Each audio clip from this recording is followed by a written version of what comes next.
seen Jaguar pretty much reinvent itself over about the last half decade, going from a failing old luxury brand to one of the heavy hitters in the luxury automotive space. The XJ is still big old luxury though, and this 2014 XJL is even bigger and even more old luxury, but maybe that's okay. Let's hop behind the wheel and check the tech.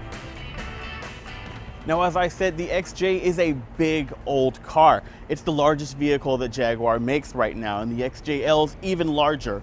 All of that's going to really be happening right here in the midsection, where you get about 4.9 more inches of wheelbase. Even though it's a really big car, it's also a really big, good-looking car. It does have a very athletic, muscular look to it, and I especially like the way that the roofline runs pretty much all the way back to the end of the trunk.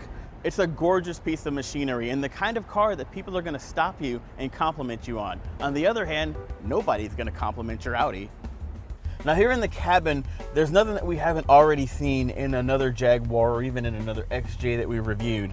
There are really nice materials all over. The whole dashboard is going to be covered in leather. There's also some nice chrome trim that's good most times of the day. Every now and then the sun will bounce off of that right up into your eye and give you a little bit of glare while you're driving. But also we've got some nice wood trimmer on the dashboard. But every now and then some little bit of cost-cutting cheapness peeks through. For example, these paddle shifters that you'll use to manually select gears on your 8-speed automatic transmission. They shouldn't be made out of cheap hollow plastic that kind of gives you this weird Fisher-Pricey solo cup sound. In a car that cost about $100,000 as equipped, these should be metal. In a $50,000 Infiniti, they would be made out of metal. Now here in the center of the dashboard, we've got Jaguar's touchscreen infotainment system. Again, this is nothing new. We've seen this in previous Jaguar models, and it's starting to show its age, but it's aging pretty well, I think. We've got our three major sections. In the audio-video section, we've got our audio sources. We've got our various digital sources, including iPod USB connectivity. We've got Bluetooth audio streaming, and then, of course, the DVD and CD changer. Getting back to the home screen, we've got the navigation system, which is really crisp. It's got really nice looking maps that render quickly and are easy to read. There are a couple of little nitpicky things about this system that I don't really like. For starters, the voice command system takes entirely too long. Inputting a simple address can sometimes take up to like 2 to 5 minutes.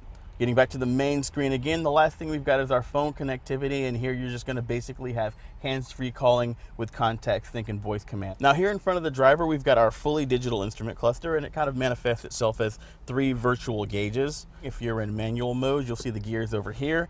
If you're in dynamic mode, the background of the gauges will turn a red to let you know that you're driving with a little bit more zest. You've also got the ability to pop into a menu here and make certain changes to the vehicle and the display settings for the digital instrument cluster. But a lot of automakers are starting to do digital instrument clusters, and they do them in a way that I think is better. To hop in this very expensive Jaguar and just see basically digital chrome next to real chrome, it just looks kind of bad. Now the reason the XJL is about $7,000 more expensive than the XJ happens right here. This is about 4.9 inches of extra legroom that's going to make the back seat a very comfortable place to be.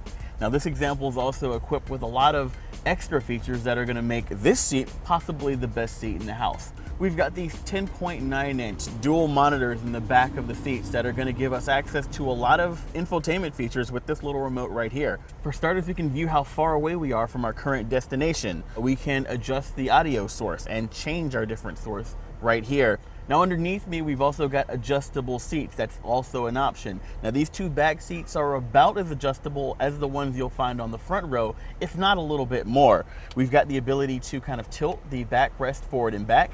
We've got a recline function that lets me kind of get really comfortable. And then if I need a little bit more leg room, I can even take control of the front seat and push that thing forward from right here in the back seat. Both back seat passengers also have fold out little tables right here that you can use for placing a laptop or eating your lunch. And then we've also got our own sunroof right here on the back row. In the engine bay, we've got Jaguar's 3-liter supercharged V6. Now this engine's good for 340 horsepower, 332 pound-feet of torque.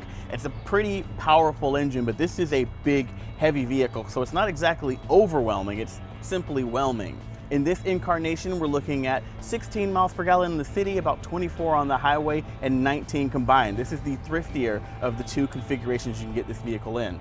Now, our example also features Jaguar's all-wheel drive system that's going to give it a little bit more stability in the corners and on slippery surfaces. And in between the engine and that all-wheel drive system is an 8-speed automatic transmission. And as automatic transmissions go, that's a very good one. This one has a sport program and paddle shifters. All right, Audi drivers, I didn't mean to insult your cars, but don't worry. You can still feel a little bit superior knowing that your Audi is a much more technologically advanced vehicle than this XJ could ever really hope to be. This isn't the best performing, most high-tech vehicle that you're gonna find in this price range. The performance from the 3-liter V6 is good, but as I said earlier, not exactly overwhelming. A lot of the good in this powertrain comes from that 8-speed automatic transmission, which upshifts ridiculously quick. The longer wheelbase and all-wheel drive system means that this is a very planted large sedan. It's very difficult to get this thing out of sorts around the corner, but the trade-off there is that you do trade a little bit of the dynamism. This isn't a dancer. You're not going to want to take this thing to the track, even though there is a dynamic mode on the powertrain. Now, our 2014 Jaguar XJL, remember that's the big one, is at a portfolio trim level here. That's gonna come pretty close to fully loaded at $84,700. But that doesn't mean that we don't have a bunch of options on here.